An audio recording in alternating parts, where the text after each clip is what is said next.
Sandalwood ಹಾಗೇನೆ Tollywood ನ ಒಂದಷ್ಟು ನಟರ ಹೆಸರನ್ನ ಹೇಳ್ತೀನಿ, ಒಂದು ರ್ಯಾಪಿಡ್ ಫೈರ್ ಅಂತಾನೆ ಅನ್ಕೋಬಹುದು. ಒಂದೊಂದು ಹೆಸರನ್ನ ಹೇಳ್ತೀನಿ, ಅವ್ರ ಬಗ್ಗೆ ಒನ್ ವರ್ಡ್ ಆನ್ಸರ್ ಅಥವಾ ನಿಮ್ಮ ಒಂದು ಅಭಿಪ್ರಾಯವನ್ನ ತಿಳಿಸೋದಾದ್ರೆ. ಹೊರನಟ doctor Rajkumar sir. God sir. ನಮ್ಮ ವಿಷ್ಣುವರ್ಧನ್ ಸರ್. Legend sir. ಅವ್ರಿಗೆ ಆದಂತ ಒಂದು ಸ್ಟೈಲ್ ಆಗಿರ್ಬೋದು, ಆಕ್ಟಿಂಗ್ ಸ್ಟೈಲ್ ಆಗಿರ್ಬೋದು, trademark sir. Ambareesh sir. ಹೃದಯ ವೈಶಾಲ್ಯತೆ ಸರ್, ಓಪನ್ ಹಾರ್ಟ್ ಇರ್ತಾರೆ ಅಂಡ್ ತುಂಬಾ ಕೊಡುಗೆ ಕೊಟ್ಟಿದ್ದಾರೆ ಇಂಡಸ್ಟ್ರಿಗೆ. Legend. Shankar Nag sir. Icon. Power star Puneeth Raj. ನನ್ಗೆ ದೇವ್ರು ಸರ್, ಅಂಡ್ ತುಂಬಾ ಜನಕ್ಕೆ ದೇವ್ರು ಈ ನಾಡಿನಲ್ಲಿ. Hat trick hero Shivanna. ಅವ್ರೂ ದೈವತ್ ಸಮಾನ ಸರ್. ಎಷ್ಟೆಲ್ಲ ಪ್ರೋತ್ಸಾಹನೆ ಕೊಟ್ರು ನನಗೆ. ಸೊ ನನಗೆ ಗಾಡ್ ಇದ್ದಂಗೆ sir. Darshan sir. One of the finest actors sir. ಅವ್ರ ಫಿಲ್ಮ್ಸ್ ನಾನು ತುಂಬಾ ನೋಡಿದ್ದೆ ಆಕ್ಚುಲಿ ಸರ್. ಅವ್ರದ್ದು ಎಕ್ಸ್ಟ್ರಾರ್ಡಿನರಿ ಆಕ್ಟರ್ ಅಂಡ್ ಅವ್ರ ಮ್ಯಾನರಿಸಮ್ಸ್ ಫಿಲ್ಮ್ ಅಲ್ಲಿ, ತೆರೆ ಮೇಲೆ ಸ್ಕ್ರೀನ್ ಪ್ರೆಸೆನ್ಸ್ ತುಂಬಾ ಸಖತ್ತಾಗಿರುತ್ತೆ. ನಮ್ಮ ಕಿಚ್ಚ ಸುದೀಪ್ ಸರ್ ಹೆಸರೇ ಒಂದು ಬ್ರ್ಯಾಂಡ್. ಸರ್ ಅಂಡ್ ಸ್ಟಾರ್ಟಿಂಗ್ ಇಂದನೂ ತುಂಬಾ ಪ್ರೋತ್ಸಾಹ ಕೊಟ್ಟು ನನಗೆ ಎಷ್ಟು ಎಂಕರೇಜ್ ಮಾಡಿದ್ರು sir. One of the finest actors in KF sir. One of the finest. Rishab Shetty sir. Is also an icon sir. Kantara ತರದ ಅದ್ಭುತವಾದ ಒಂದು ಚಿತ್ರ ಕೊಟ್ಟಿದ್ದಾರೆ ನಮ್ಮ ಕನ್ನಡ ಇಂಡಸ್ಟ್ರಿಗೆ. ನಾವೆಲ್ಲರೂ ಹೆಮ್ಮೆ ಪಡುವಂತ ಒಂದು ಚಿತ್ರ ಕೊಟ್ಟಿದ್ದಾರೆ. So is also legend of the industry sir. Dhruva Sarja ಅವರು.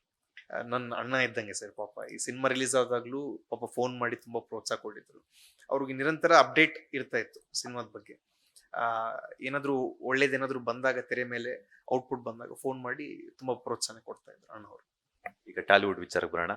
ನಮ್ಮ ಮೆಗಾಸ್ಟಾರ್ಸ್. ಲೆಜೆಂಡ್. ರಾಮ್ ಚರಣ್ ಅವರು. ಅವ್ರ ಸರಳತೆ, ಎಷ್ಟು ಹಂಬಲ್ ಆಗಿರ್ತಾರೆ, ಅಷ್ಟೇ ಕಷ್ಟಪಡ್ತಾರೆ. Dedicated humans. ಅಲ್ಲು ಅರ್ಜುನ್ ಅವರು. Icon of style sir. ನಮ್ಮ ಜೂನಿಯರ್ NTR ಸರ್, ನಿಮ್ಮ ಸ್ಫೂರ್ತಿ. Legend, ultra legend sir. ಅವರು ಜಸ್ಟ್ ಅವ್ರ ವರ್ಕ್ ಎಥಿಕ್ ಆಗಿರ್ಲಿ, ಅವ್ರ ನ್ಯಾಚುರಲ್ ಟ್ಯಾಲೆಂಟ್ ಆಗಿರ್ಲಿ, ಇನ್ಹರೆಂಟ್ ಟ್ಯಾಲೆಂಟ್ ಆಗಿರ್ಲಿ, ಅದು ಅನ್ಪ್ಯಾರಲಲ್ಡ್ ಸರ್. ಅದಷ್ಟೇ. ಡಾರ್ಲಿಂಗ್ ಪ್ರಭಾಸ್ ಅವರು. ನಾನು ಪರ್ಸನಲ್ ಆಗಿ ಮೀಟ್ ಆಗಿದ್ದೆ ಸರ್ ಅವ್ರ ಜೊತೆ 5 minutes. ಎಕ್ಸ್ಟ್ರೀಮ್ ಹೃದಯ ವೈಶಾಲ್ಯತೆ ಹೊಂದಿರುವಂತ ವ್ಯಕ್ತಿ ಸರ್. ಇವಾಗಲೇ ಮಾತಾಡ್ತಾ ಒಂದು ವಿಚಾರವನ್ನ ಹೇಳಿದೆ. ದರ್ಶನ್ ಅವರ ಪರ್ಸನಾಲಿಟಿ ಅಂದ್ರೆ ತುಂಬಾ ಇಷ್ಟ ಅಂತ ಹೇಳಿದ್ರಿ. ಅದರೊಟ್ಟಿಗೆ ಅವರ ಸಿನಿಮಾಗಳನ್ನ ನೋಡಿ, ಯಾವ ಸಿನಿಮಾ ನಿಮ್ಗೆ ತುಂಬಾ ಇನ್ಸ್ಪಿರೇಷನ್ ಮಾಡ್ತು ಸಿನಿಮಾ ರಂಗದಲ್ಲಿ? ಪ್ರೀತಿಯ ರಾಮು ಅಂತ ಹೇಳಿ ಒಂದು ಫಿಲ್ಮ್ ಇರುತ್ತೆ ಸರ್. ಅದ್ರಲ್ಲಿ ಅವ್ರು ಮಾಡಿರುವಂತ ನಟನೆ ನನಗೆ ತುಂಬಾ ಇಷ್ಟ ಆಯ್ತು. ಮತ್ ಸಂಗೊಳ್ಳಿ ರಾಯಣ್ಣ ಆಗಿರ್ಲಿ, ಅದ್ರಲ್ಲಿ ಅವ್ರು ಮಾಡಿರುವಂತ ನಟನೆ ನನಗೆ ತುಂಬಾ ಇಷ್ಟ. ಅಂದ್ರೆ ಅದು ಕ್ಯಾರಿ ಮಾಡೋದು ಸುಲಭವಾದಂತ ವಿಚಾರ ಅಲ್ಲ ಸರ್. ಸೊ ಅವರು ಅದ್ಭುತವಾಗಿ ಕ್ಯಾರಿ ಮಾಡಿದ್ದಾರೆ ಸರ್. ಎರಡು ತುಂಬಾ ವರ್ಸ್ಟೈಲ್ ಕೆರಿಯರ್ ಸರ್ ಅವರು. ಆಗ್ಲೇ ಇನ್ನೊಂದು, ನಾನು ಪ್ರೀ ರಿಲೀಸ್ ಇವೆಂಟ್ ದಿನ ಒಂದು ಅಬ್ಸರ್ವ್ ಮಾಡಿದ್ದೇನೆಂದ್ರೆ, ನಿಮ್ಮಲ್ಲಿ ನಿಮ್ದು ಕೂಡ 18th ರಿಲೀಸ್ ಆಗ್ತಿದೆ. ಅದ್ರ ಜೊತೆಗೆ ಯುವರಾಜ್ ಕುಮಾರ್ ಅವರ ಎಕ್ಕ ಸಿನಿಮಾ ಕೂಡ 18th ರಿಲೀಸ್ ಆಗ್ತಾ ಇತ್ತು. ಇಬ್ಬರದು ಒಂದೇ ಡೇಟ್ಗೆ ರಿಲೀಸ್ ಆಗ್ತಿದ್ರು ಕೂಡ ನೀವು ಹೊಸಬ್ರಾಗಿದ್ರು ಕೂಡ, ಶ್ರೀಮಂತರಾಗಿದ್ರು ಕೂಡ ಸಪೋರ್ಟ್ ಮಾಡಬೇಕು ಅನ್ನೋಂಥ ವಿಚಾರ ನಿಮ್ಮ ಮೈಂಡ್ ಅಲ್ಲಿ ಬಂತು ಅಂದ್ರೆ, ಇಟ್ಸ್ ನಾಟ್ ಎ ಈಸಿ. ಆ ಒಂದು ಗುಣವನ್ನ ಅದ್ರ ಬಗ್ಗೆ ಹೇಳೋದಾದ್ರೆ. ಇಲ್ಲ, ಖಂಡಿತವಾಗ್ಲೂ ಪ್ರತಿಯೊಂದು ಕನ್ನಡ ಚಿತ್ರಕ್ಕೆ ಒಳ್ಳೇದಾಗ್ಬೇಕಲ್ಲ ಸರ್. ಈಗ ಪ್ರತಿಯೊಂದು ಕನ್ನಡ ಚಿತ್ರ ಗೆದ್ರೆ ಇಂಡಸ್ಟ್ರಿಗೆ ಒಳ್ಳೇದಾಗುತ್ತೆ. ಜನ ಪ್ರೇಕ್ಷಕರು ಥಿಯೇಟರ್ಗೆ ಬರಬೇಕು. ಎಲ್ಲ ಚಿತ್ರಗಳಿಗೆ ಒಳ್ಳೇದಾದ್ರೆ ಇನ್ನ ಜಾಸ್ತಿ ಚಿತ್ರಗಳನ್ನು ಮಾಡೋದು ಶುರು ಮಾಡ್ತೇವೆ. ಸಾಕಷ್ಟು ಯುವ ಪ್ರತಿಭೆಗಳು ಇನ್ನ ಹೊರಗೆ ಬರಬೇಕು, ನಮ್ಮ ಇಂಡಸ್ಟ್ರಿ ಬೆಳಿಬೇಕನ್ನೋ ಉದ್ದೇಶದಿಂದ ನಾನು ಹೇಳಿರುವಂತ ಮಾತು ಅಷ್ಟೇ. ಫೈನಲಿ ಕನ್ನಡದಲ್ಲಾಗಿರ್ಬೋದು, ತೆಲುಗುಲ್ಲಾಗಿರ್ಬೋದು ಸಾಕಷ್ಟು ಜನರ ಪ್ರೀತಿ ಸಿಕ್ಕಿದೆ, ಅಭಿಮಾನ ಸಿಕ್ಕಿದೆ. ಮುಂದಿನ ದಿನಗಳಲ್ಲಿ ಯಾವ ರೀತಿಯ ಸಿನಿಮಾಗಳನ್ನು ಆಯ್ಕೆ ಮಾಡ್ಕೋಬೇಕು ಅನ್ನುವಂತಹ ಒಂದು ಜವಾಬ್ದಾರಿ ಕೂಡ ಹೆಗಲ ಮೇಲಿದೆ. ಆ ಒಂದು ಪ್ರೀತಿಗೆ, ಜನರ ಆಶೀರ್ವಾದಕ್ಕೆ ಏನ್ ಹೇಳ್ತೀರಾ ಅಂತ? ಇಲ್ಲ, ತುಂಬಾ ಅದೃಷ್ಟ ಮಾಡ್ಕೊಂಡಿದ್ದೀನಿ ಅನ್ನೋ ಒಂದು ಭಾವನೆ ಸರ್. ಅಂದ್ರೆ ಕಷ್ಟ ಪಡೋದೊಂದ್ ಕಡೆ, ಅದಕ್ಕೆ ತಕ್ಕಂತೆ ಪ್ರೀತಿ ಸಿಗೋದಿದೆಯಲ್ಲ, ಅದು ದೇವರ ಆಶೀರ್ವಾದ ಇರಬೇಕು, ಪ್ರೇಕ್ಷಕರ ಆಶೀರ್ವಾದ ಇರಬೇಕು. ಅದು ಇದೆ ಇವತ್ತು.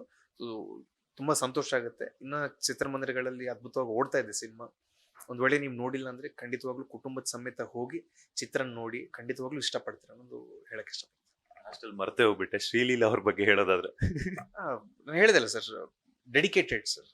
ಅಂದ್ರೆ ನಿರಂತರ ಹಾರ್ಡ್ ವರ್ಕ್ ಮಾಡ್ತಾನೆ ಇರ್ತಾಳೆ ಅವಳು. ಅಷ್ಟು dedicated human, super human. Thank you so much. ಇಷ್ಟೊತ್ತು ನಮ್ಮ ಬಾಸ್ ಟಿವಿ ಜೊತೆ ಒಂದಷ್ಟು ಸಮಯವನ್ನು ಕೊಟ್ಟಿದ್ದಕ್ಕೆ ಒಳ್ಳೆದಾಗ್ಲಿ. ಇದೇ ರೀತಿ ಬ್ಯಾಕ್ ಟು ಬ್ಯಾಕ್ ಸಿನಿಮಾಗಳ ಮೂಲಕ ಕನ್ನಡ, ತೆಲುಗು, ಅದ್ರ ಜೊತೆ ಪ್ಯಾನ್ ಇಂಡಿಯಾ ಸಿನಿ ಪ್ರೇಕ್ಷಕರನ್ನ ಎಂಟರ್ಟೈನ್ ಮಾಡಿ ಒಳ್ಳೆದಾಗ್ಲಿ. All the best. Thank you. ಇದಾಗಿತ್ತು ಯುವನಟ ಕಿರೀಟಿ ಅವರ ಮಾತು. ಕ್ಯಾಮರಾ ಪರ್ಸನ್ ರವಿಚಂದ್ರ ಜೊತೆ Manjunath Srinivas, boss TV Kannada, Bengaluru. Latest ಹಾಗೂ ಇಂಟ್ರೆಸ್ಟಿಂಗ್ ಸುದ್ದಿಗಳಿಗಾಗಿ ಬಾಸ್ ಟಿವಿ ಕನ್ನಡ ಚಾನೆಲ್ನ ಸಬ್ಸ್ಕ್ರೈಬ್ ಮಾಡಿ. ಹಾಗೆಯೇ ಬೆಲ್ ಐಕಾನ್ ಪ್ರೆಸ್ ಮಾಡಿ. ಇದರ ಜೊತೆಗೆ ಫೇಸ್ಬುಕ್, ಇನ್ಸ್ಟಾಗ್ರಾಮ್, ಎಕ್ಸ್ ನಲ್ಲೂ ಮಿಸ್ ಮಾಡದೆ ಫಾಲೋ ಮಾಡಿ.